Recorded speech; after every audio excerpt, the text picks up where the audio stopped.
Greetings, this is Ty Brown with Athletic Director U. We're here at the 2022 Women Leaders in College Sports National Convention. I am joined by Tiffany Tucker. Tiffany is the Deputy Athletic Director and Senior Woman Administrator at UNCW. And Heather Owen. Heather is the Deputy Athletic Director and Senior Woman Administrator at Stanford. Greetings, ladies. Thanks for joining. Thank you for having us. Glad to have you guys here. Just a conversation about leadership, and you guys are in positions where you are handling a lot of things within your departments. And I think that's something where we work towards in our career to try to get to that position where, you know what, I'm doing things. I've, got the title, got the responsibilities, all the responsibilities, and I want to make sure I'm doing a good job. So I wonder about self-evaluation when you're looking at, am I doing what I need to do as a leader? Am I doing what I need to do in terms of the responsibilities they want me to do? And am I doing what I need to do in terms of what I expect of myself? So I wonder about that and that thought process of self-evaluation yourself as a leader. Tiffany, if you want to start us off. Well, first and foremost, thank you so much for having me, and thanks for being here. That self-evaluation piece is huge. This past year, I completed the UNC System Executive Leadership Institute, and we were able to do a 360 evaluation, and you literally had to pick people in your department to do an anonymous survey, because when they come back, you don't know who said what. Wow. But it gave me an opportunity, the first time that I'd ever had one done, and to hear what my coaches, my staff, my director of athletics, and even some of my student athletes were a part of it that had been with me over the last 3 years. And to hear some of the things that they would say about whether it's my leadership or the way I communicate was very eye-opening. One, I over communicate sometimes. And I tried to build a department on trust and transparency, because sometimes people get, especially when you're dealing with money and when you're dealing with student athletes, people want to know what's going on. It's our world, and people think, oh, I want to know what's going on behind the walls because it's fun, from the outside looking in. But to hear some of the things, one, all my staff thinks I work too much and I don't take time for myself, and which I probably don't. But if you give me time off, I'm going to a game, so, but it was the first time in just seeing how that process, because I'm always thinking about the operations and could we do this for our staff to make sure that there's some type of measuring. And with what we're thinking we're doing great, we may not be doing great. But also just making sure that this year, because of that 360, it gave me an opportunity to sit down with each of the coaches to talk about specifically, what do you want out of your own professional development? What does it look like outside of the walls at UNCW? How can I help you all move into whatever it is you're next? And it not be a taboo conversation. But you just want to make sure, outside of all of the other things, the athletics, the competitive, the community service, that you're still helping and touching the people that you have. So, like I said, that was my own learned experience with just evaluations and how people think about you when they know that it's not going to be any backlash. What's interesting about what you said is, as you're coming up and you're young, coming out of college, and you get to tell me about your weakness question. You say, well, I work too hard and I have to tell myself, but that's really a situation that you really. It is. Right. Because I see it in that landscape, but I also see, what if my coach thinks I'm overworked to the point where they're not giving me the things or telling me what's going on, because it's like, well, that's one more thing Tiffany has to worry about. And we know she doesn't. So you never want to put yourself in a place where people aren't giving you the information you need to make the best decisions for the department, the student athletes. Health and safety is huge. So I don't want them to hold on to things thinking it's that one more thing or I'm adding to the burden. So what did you do? You received that information, process that information, and now you got to decide. I'm very transparent about the time that I'm taking off. Like this past Saturday, I was like, don't call me. I'm going to the Maxwell concert. And I went to the concert. I, of course, posted some pictures. And my coaches are like, oh my gosh, this is awesome. I'm glad you went. Yeah, happy for you. Because they see you get to do things even outside of work where it's like, we're not just putting all the burdens, because a lot of problems do come across my desk, but it's what I do. I want to help, I want to fix, but I definitely want to make sure they know they can always come to me, no matter how big or how small the issues are. Yeah, which is important. Yeah. Heather, you talk about self-evaluation, self-evaluating yourself as a leader, yourself as the responsibilities and your own expectations you have for yourself. Yeah, I think Tiffany did an awesome job describing this. And I think for me, as I was listening to her, the big takeaway there is intentionality, Mm-hmm. right? So creating the time and having the discipline to stop and evaluate yourself, whether it be through an anonymous 360. I too have been through those, and I think they're incredibly, incredibly illuminating. But you have to be open and intentional to engaging with the content. So for me, it's the intentionality of it. If we get on the hamster wheel or the proverbial hamster wheel, not a lot of time to look in the mirror and see where you're at. But I will say, as we all go along, I think that is a really, really key aspect of what we're all doing. Self-evaluation, Mm-hmm. introspection. I've talked to some ADs. One of them, Mark Jackson, specifically at Villanova. His thing is you need to take the time and space to really understand who you are, no matter where you are in your career. Always Mm-hmm. take that time and space. Mm-hmm. I hope athletic directors do it. I hope you guys do it. Right, get into the habit of doing it now. So Mm-hmm. should the opportunity come that you become athletic directors, you guys already have that habit of taking that time and space, because there's just going to be more bullet points.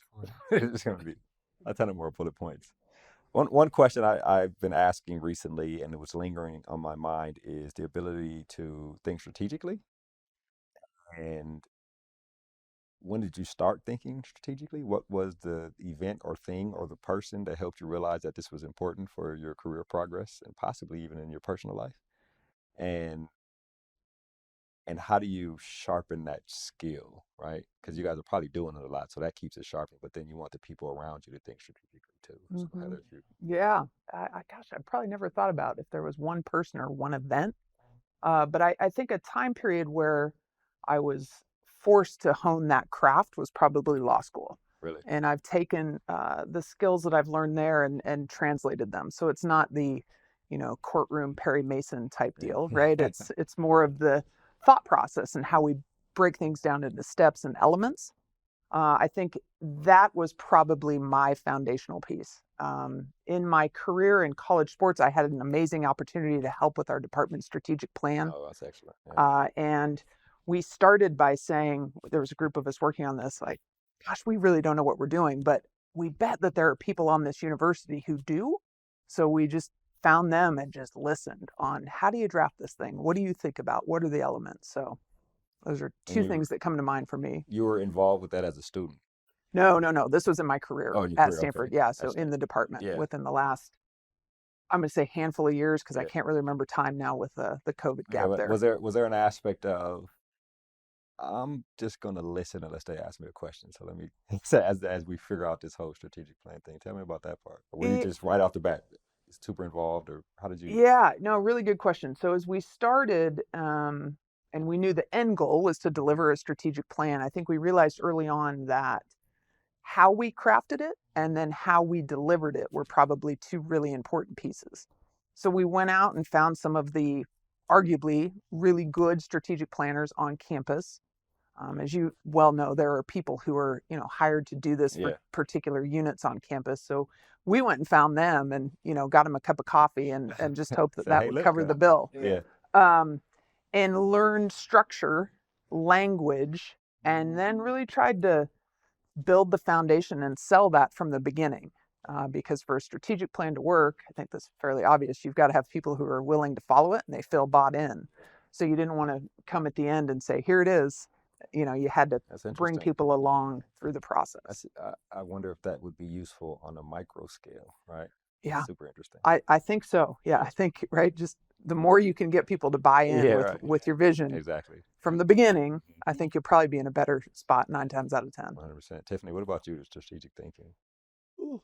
Those, for me, I could think about probably high school. when it started, I was a 3-sport athlete. And between volleyball, women's basketball, and I threw shot put with track and field, I was wearing my parents out, Oh, really? wearing them clean out. And my dad had a conversation and was like, look, like this is like sophomore year, junior year's coming. We're talking AAU, all of the other things from the outside are coming in. And that was the first time he really had a conversation about taking something off my plate.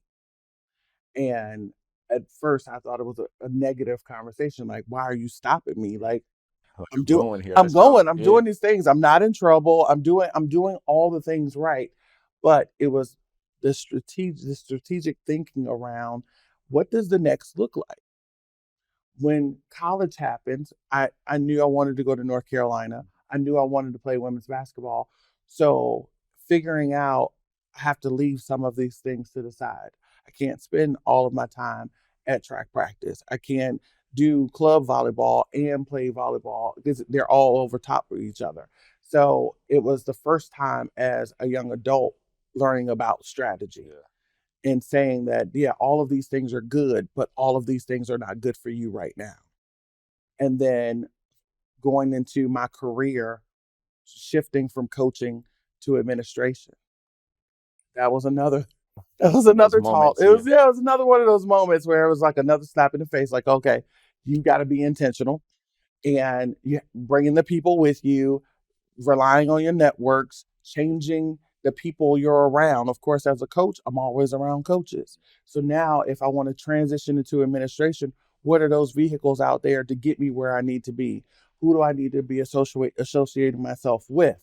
So learning about NACTA, learning about the ticker and learning about it, like learning about all of these things that as a coach, I didn't need them. So, and then moving those things into creating strategic plans, into creating budgets. Had an opportunity to work like literally hand to hand with our football coach when I was at South Carolina State. And Buddy Pugh had been in this business for a long time. I learned so much from him. But being intentional in making decisions for a 150 plus operation in football, building budgets, operating logistics, like facilities, all of those things. I literally started back when I had to make that tough decision for myself and figuring out, look, you've got to cut some of these things off your plate in order to have this. And the same thing when I'm making major decisions on my campus, whether it's contracts, whether it's dealing with football in the past. And, but that's when it started for me. And I think it just, continues That's on. interesting, Yeah. right? Keep coming back to that. Like, Mhm. okay, Hey, here you are. Yeah. you really have to look at yourself in the mirror and say, look, what's going to be the decision I can live with. Health and safety of our student athletes. I know I repeat it over and over again, but health and safety of our student athletes and our staff. Mission, vision, and values of our institution.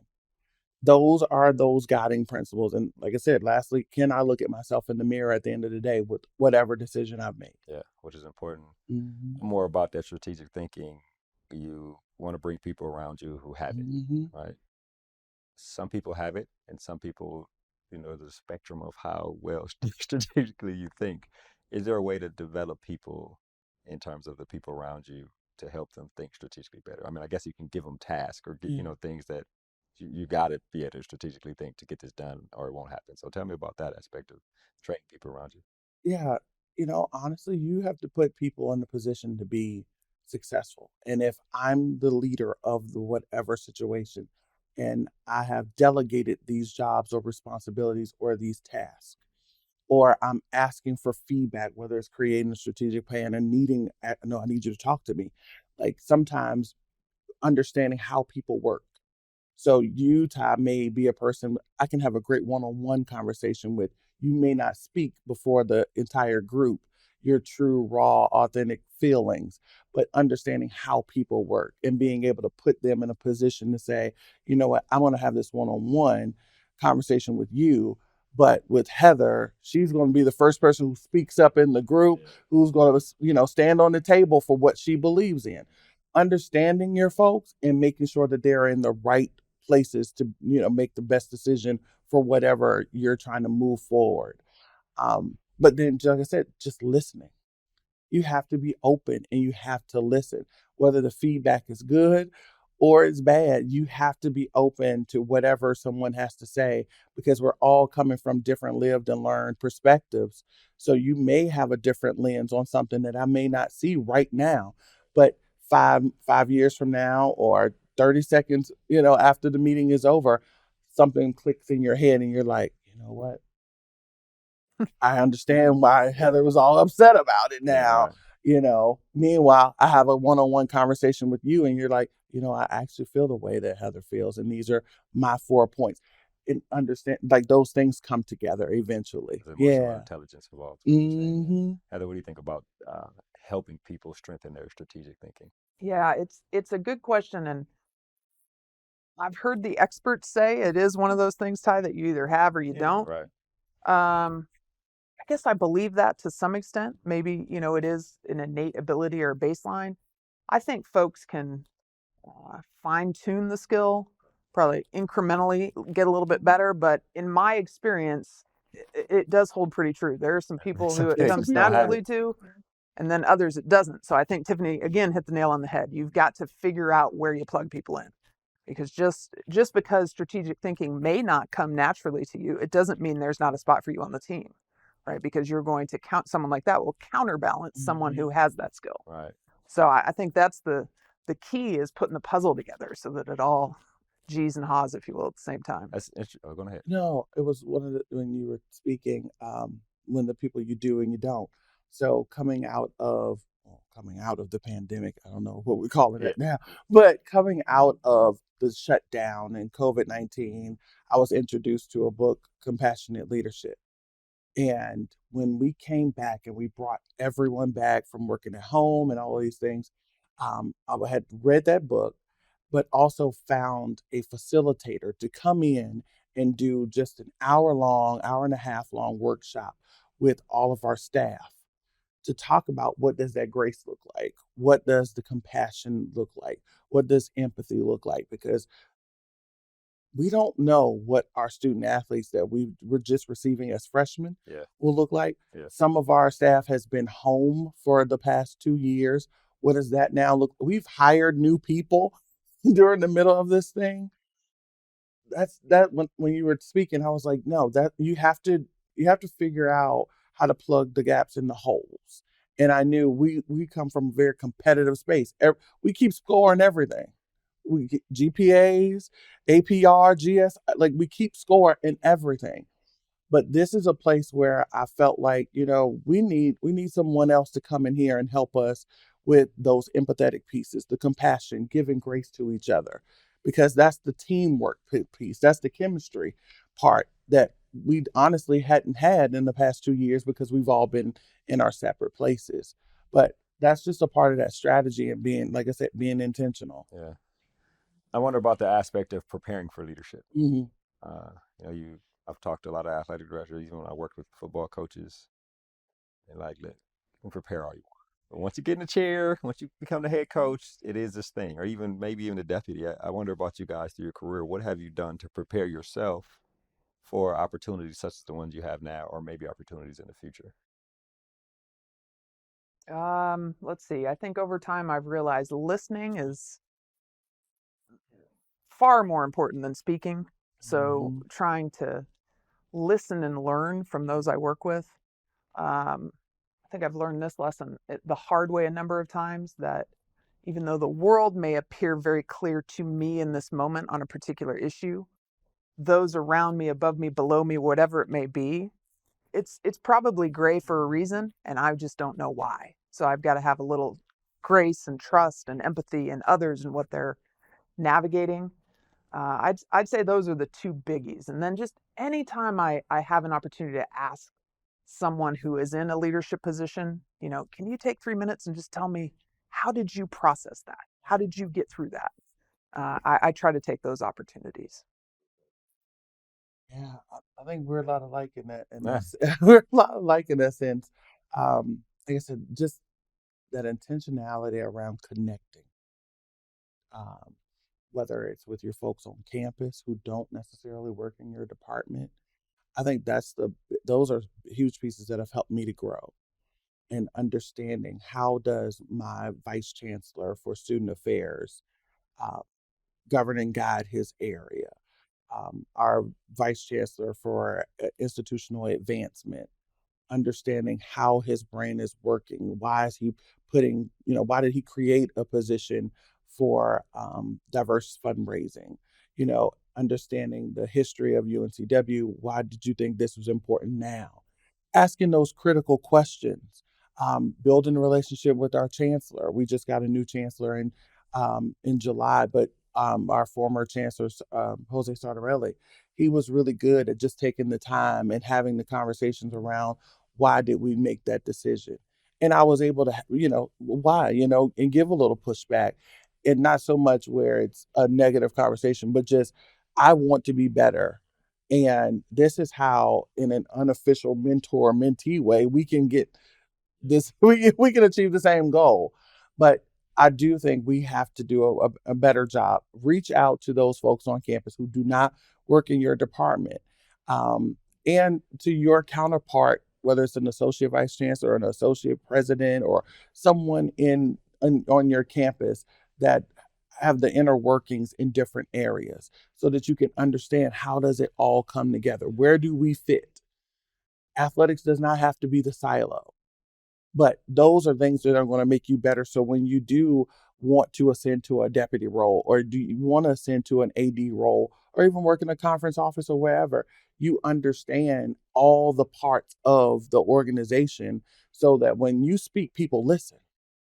Because exactly, I've got a relationship with our associate vice chancellor for communications, and I understand how she thinks around getting this messaging out. So you can have those personal conversations and relationships, so you have something to pull on when you do ascend to whatever seat you decide to sit Thinking about people. in. People are the most important thing in the history of Yeah. the world, right? And when you talk about bringing people on, Mm. hiring people, identifying talent before you need to hire talent, right? What is your process of doing that, of looking and learning about the people that you may at some point need to hire? One of you Yeah. guys. We've been around this business for a while. And, attending women leaders, having, the NACTA networks and the MOA and all of the networks, getting yourself out there and meeting the people who are actually in the industry. And, that way, when I have a director of ticketing position available, I can tap into those networks. I can call specific names of people and say, hey, I've got this role open. Do you know anyone who would be interested? You definitely have to pull on your networks. But if you're not out there, if you're not meeting people, if you're not socializing, if you're not networking when you're in these spaces, it's going to be tough. A lot of us like to hire people that we know. If you don't know anybody, you can't hire Yeah. anybody. You want to hire someone you trust. Trust me, I've had the experience of making a bad decision in hiring very early, literally one of the Oh, first, really? yeah, first steps of my career, first mistakes. And I learned so much by that, asking the right questions, contacting the right folk, doing the background checks, like doing all the things before making a final decision.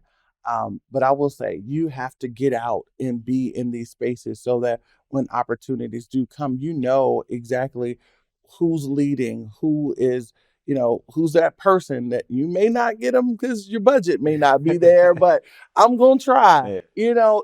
You've got to be out there. I know I've been able to do a really good job of hiring some coaches, because I'll go to the volleyball convention, I'll go to WBCA, I'll go to NABC, and like, I may not be able to hire you right now, but who's to say 5-10 years down the road, hey, I met so and so in 2022 in Dallas or Kansas City, and that relationship we continue on, and you never know. So you've got to get out and definitely meet and be intentional about like the round tables and the speed dating stuff. So Yeah, that's interesting, yeah. Heather. your philosophy on that? Yeah, networking is key. Obviously, you got to know the industry, you got to know the marketplace, you got to know the players, and then I think more tactically, some things that I've thought about, and I've tried to partner more with our human resources office to avoid some of those pitfalls that I think we've all experienced.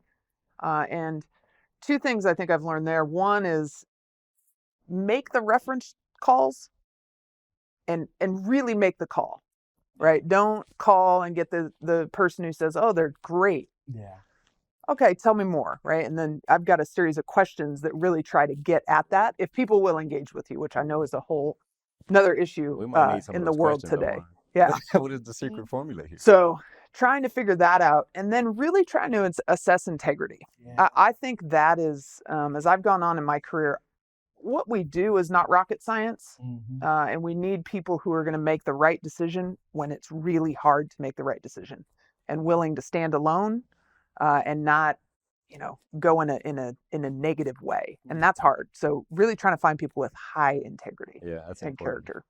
I have a question for you, and I'll ask this, and you guys can set me straight, I guess, right? Because you mentioned being out there and networking and seeing people. There, you try to, with women, sometimes I realize, and my perception may be wrong, and you guys are correct, that sometimes you try to get women to have opportunities like this, or opportunities on podcasts, or opportunities to be around. And sometimes women focus on the work. How does doing that help me do my job better? I tend to think that these type of opportunities are good opportunities, right? And so, is my perception wrong with that? Because guys don't have a problem sitting down talking about themselves and doing a podcast or something like that. But I see that sometimes with women. And I say that based on my experience of asking a number of people to be in a number of different things. And, you can't fight them. You just got to keep going. So what are you guys' thoughts on that? Yeah. You're not wrong. Okay. You're not wrong. Outside of what I do in athletics, I do a lot of work, around young professionals, mid-level professionals in branding and personal and professional branding. And no, women don't like to be in the spotlight all the time. Sometimes it's these lights, it's the cameras, it's Yeah. it's those things that you may not have been exposed to, you know, and now everybody has a cell phone. We take a lot of selfies. We may shoot a little video and put on our own personal social media accounts, but understanding it at a professional level and thinking, why does he want to talk to me? What is that? He's got everybody else on his show. Like, why me? All of these things, the doubt, the fear, am I ready? The questioning, all of those things do happen. And, I'm grateful that women have shared those things with me, because I'll tell them, yeah, at one point I wouldn't have done this because I didn't feel like I was ready. But now, understanding where I am now and the experiences that I've had, I've got a lot of good stuff that will help other people. And I think telling them that if you don't tell your story, you're going to hinder someone else's opportunity to learn from what you had to go through. And when you change that narrative, it's like, oh, I'm ready to talk now. It's like camera action now. But I think just reframing it so that it's not, oh, it's you, even though you're going to make it about them, but it's not about you. It's about what you're sharing and how you're going to help other people. Their story is important for people. Their story is important. And even if you're not moving to, whether it's an AD seat or a deputy, or you're trying to move up and you're just fine where you are, but at least the people around you know exactly who you are, and it may be able to relate a little bit better. Your staff may have a different conversation with you now because I watched the video of you with Ty, and you said this, and I was able to relate to that. Meanwhile, there's somebody that may not have even spoke to you, otherwise. Yeah. So that's interesting. Yeah, like I said, you just have to take the time, reframe it a little bit, and let them know. People need to hear what you've experienced when you're ready. But people need to hear what you've experienced, because there are so many young leaders that we can help just by telling our stories and sharing our missteps and sharing our successes. Does that contrast with I need to get my work done, and I don't see how that's going to help me get my work done. It doesn't get in the way because we're still gonna get it done. Yeah, right. Still gonna operate We're at a high bosses. level. We're still gonna get it. We're still gonna get it done. It's not gonna take up any time. Yeah. Heather, do you have any thoughts on that? Yeah, no, it's an interesting question, and I guess we've all heard the data that supports your Yeah. position, right? Saying that generally speaking, men are probably a little bit more comfortable speaking about themselves and applying for jobs that they may not be qualified for, and women struggle with that. Yeah. Again, just massive generalizations there, but I think again Tiffany's just hit it on the head. We need to tell our stories, and we need diverse stories, and women are part of that story, and it helps us all. So I don't know if I look at it as a male female thing, but just In general, everyone's got to get out and tell their story. And the linkage back to work, I don't really know where to put that either. Okay.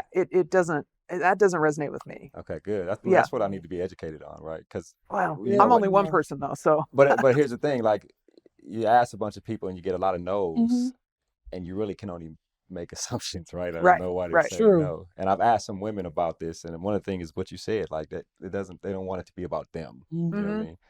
So I think for me that's important, is to change the narrative. Like, it's not necessarily you're a part of it. Your story is important, though. The people watching, if you try to keep, especially with athletic director, you as an educational source. Try our best to make it the HBR, the Harvard Business Review of college athletics, right? And so I appreciate that. I'll ask this last question and then we'll wrap. Thinking about you guys and whatever future may hold, you also have to start thinking about the future of college athletics, which is hard to do because the future that you may think about now compared to the future January 3rd might be a completely different future, right? True. So tell me how you guys process that thought process of where is this thing going, and what can I do to position myself to help wherever I am, whatever organization I'm working for, and the people around me to be successful. Hold on to our seats. Yeah, right. Hold our breath. You have to stay in the know, and whether it's media outlets, whether it's CNN, Fox, whomever you're looking at, staying on top of what's happening in the world. Because at the beginning and end of the day, we have X amount of student athletes that we are charged to lead. And these student athletes are coming from all around the world. And that's the one thing that we can do, is make sure that we have a firm knowledge on what's happening in our universe. That definitely it impacts them and our staff. Staying open to critical feedback. And we just went through I've never been through a global pandemic. I've never been through one, and it was new, and we made some mistakes, and we fixed some things, and we did some things well, but just listening to the hearts of people, I think changed, because the budget stuff stays the same. The facility is a facility, the team is going to be the team, but understanding like the actual person and people, who they are at the core. Like I said, you have to stay abreast of the actual inner workings, the day-to-day of the people, and not just what they're doing. I hope that made sense. That made a whole lot of sense. Yeah. Okay. Hey, we received. Because it's like, just take all the work, all the other stuff away. The people, and then what's happening around us. Okay. Kids literally sat at home for two years on screens. We didn't do that. We don't know who we would be if we had to spend 2 years looking at my teacher on a computer screen. That's crazy. And my mom being my tutor. Shout out to Mary. She was great. That's funny. Heather, your thoughts on that? Yeah, it's I guess everyone's yearning for that crystal ball, right? To try to figure out where is this thing headed. And I think I'd echo a lot of the same. Let's stay people-centric. I think through the pandemic, we learned that that's really, really important. And being open and empathetic to where different people are coming from.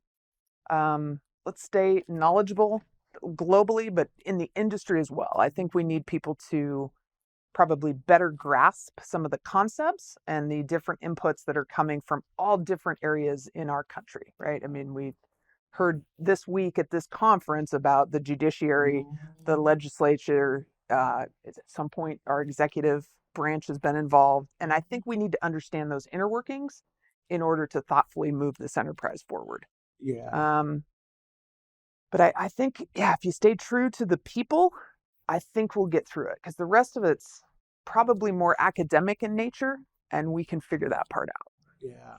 And not to get all political in the conversation, but understanding your local government and who the key players are and what are they doing and who are they strategizing with and what are they strategizing for, so that when things are moving, especially when NIL came down in the state of North Carolina, it wasn't a surprise, but it was a little surprise that it was happened so fast.